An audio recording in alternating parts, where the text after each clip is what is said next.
pied. This is a picture actually painted by an artist for the Budgerigar Society of England in, I think it was painted in the 60s. And one of the things you can see is that it's actually a very bright bird, not very much black on it. Yes. We have some descriptions of how do we want them to look. And they differ from country to country, but most countries now, members of the WBO, says that the wing markings should be around 15 to 20%.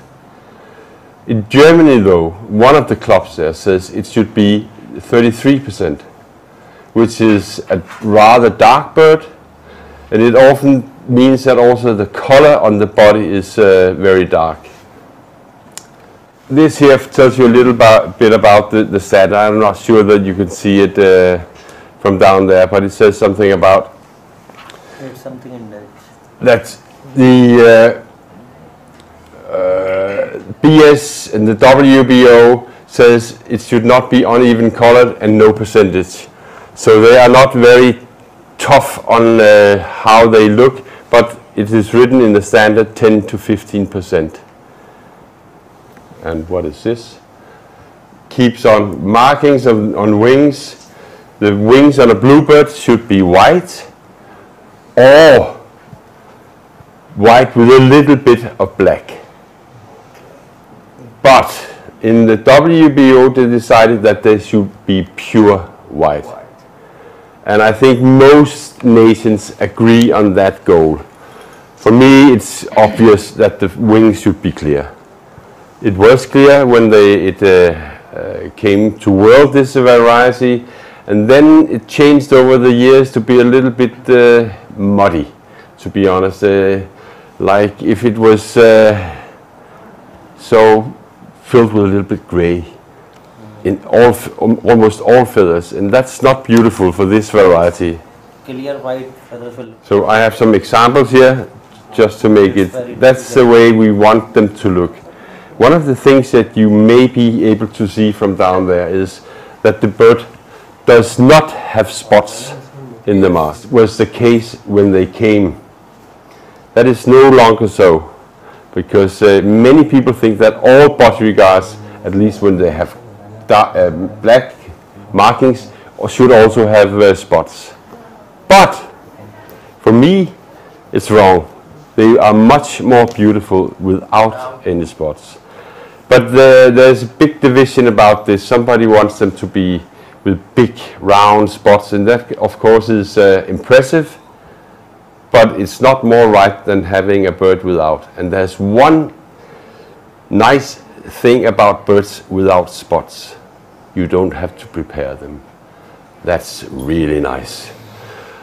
Because it takes a long time to prepare a bird to make it ready for an exhibition. And the more they have, the more you remove. And actually you should only trim a little bit. The less you can trim, the better. This is one of the new ones with spots. And it's, for me to see, not as beautiful as the one we had before. And here, now we come to the problem.